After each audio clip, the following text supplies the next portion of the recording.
Attack on Chicken, or the actual name, Attack on Cock. Yes, that is the actual name, I'm not making that one up. It's probably one of the most insane and weirdest mangas I have ever read. I'm still a bit unsure and confused what was happening at times, but nonetheless, here we are. This is the type of manga you read once and forget it. And then 5 years later you suddenly remember it again, and you have no idea if it was a fever dream. Anyway. The manga begins with the main character skipping his graduation ceremony to have a smoke. His life has not exactly been the best, as he lives in a foster home with a bunch of other kids. There's such an emphasis on him growing up to abusive parents and living on an orphan, but it never really goes anywhere with it. It will not have mattered if he grew up in a normal family at all. Also worth noting this early is that the character designs in this manga is a bit weird. Toddlers are the size of rats and look like inflatable tube men. Adults on the other hand look like total creeps, but I feel like the author wanted to go with the adults are evil stereotype. Teenagers though, completely normal of course. Meanwhile, all the adults have turned into giant murder chickens and killed all the students. He makes it home just in time, completely naked for whatever reason to save his family. Not even 10 chapters in and the author decides to introduce one of the worst anti-hero characters I have ever seen. He's an unkillable plot device, and it literally does not matter what happens because he will never die. His sole reason to exist is just to walk around and cause chaos and escalate the story further. He enters their home because they forgot to lock their door. He takes their sister as hostage, in turn she breaks his nose, I hope so at least. These next few chapters are so stupid my brain hurts from reading them. To make it fair, the bum wants one of them to sacrifice a finger. Enji, the main character, leans against the wall, acting all cool, telling him to go for it. Instead of one finger, he gets 2 fingers cut off. He picks them up and eats them whole, and tells the bum to keep his promise. What is even going on anymore? And they forgot to lock the door once again. Like 20 chickens storm their house out of nowhere. Bum throws one of the kids as a bait so he can escape, which he does not even use. They manage to lure him out on the balcony. One of the teenagers pushes him off it. Finally, they are freed from him, right? No. Instead, the girl he took hostage punches him because she don't want him to die? What? Excuse me? First of all, this guy took you hostage with a knife. Second, he cut off 2 fingers. And finally, he threatened to cut the arm off of one of the kids. And you are angry? He probably saved your life. No, he did, I retract that last statement. The main character, Enji, suffers from one of the worst savior complex syndromes I have ever seen. This guy jumps down to save the person who cut his fingers off. Just why? There's not a single reason for him to do this. I don't get it. Even after reading this chapter for like 5 times, I'm still quite confused. Anyway, both of them survive just because.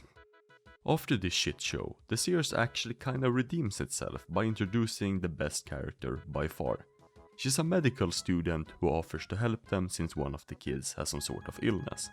Sadly, she's only alive for about 5 chapters before turning into a chicken because she turned 20 years old.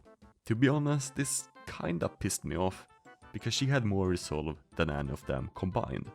At the hospital, she killed the chicken version of her dad, not because she wanted to, but she knew it was the right thing to do. I feel like the author knew he created a too good character for this type of series and had to get rid of her. Next morning, their house is on fire for whatever reason. There's a van outside to pick them up just in time, of course. Surely there's no way this incident have anything to do with each other at all.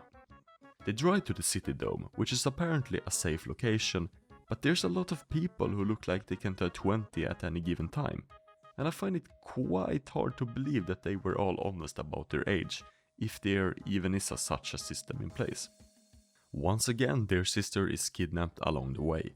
She's the most useless character by far. All she's done so far is slapping people and getting kidnapped and angry for no reason at all. Turns out the dome is ran by an adult. He's researching chicken and human genes to create what's called a pure human.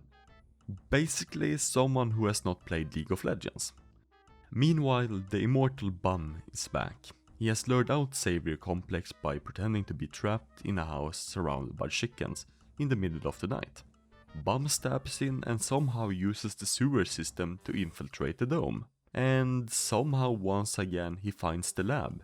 No one really cares though, and they just leave everything behind and walk past him out the door.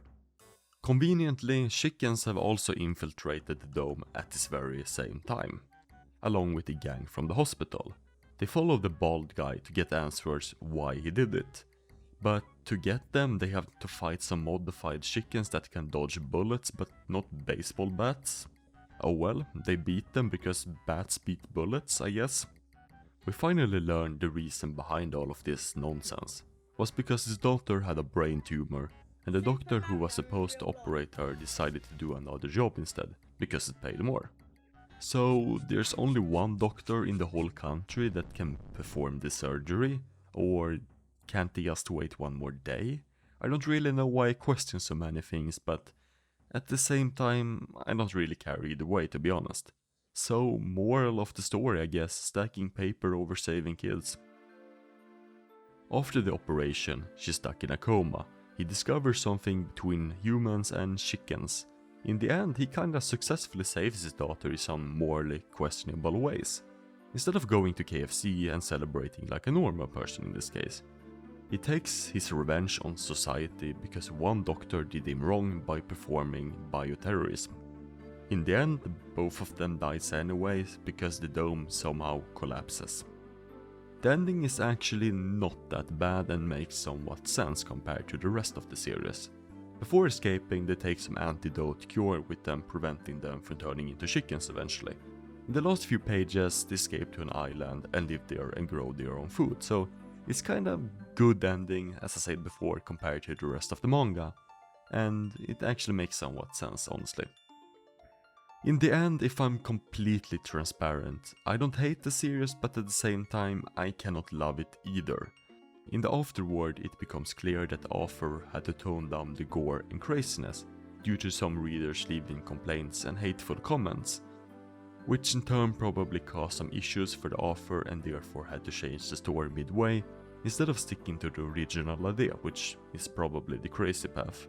That is my interpretation of it. Since the beginning there was a lot of gore and a lot of craziness, but since like chapter 10 it kinda disappeared and the story started making less sense, but it wrapped it up in the end pretty good, honestly.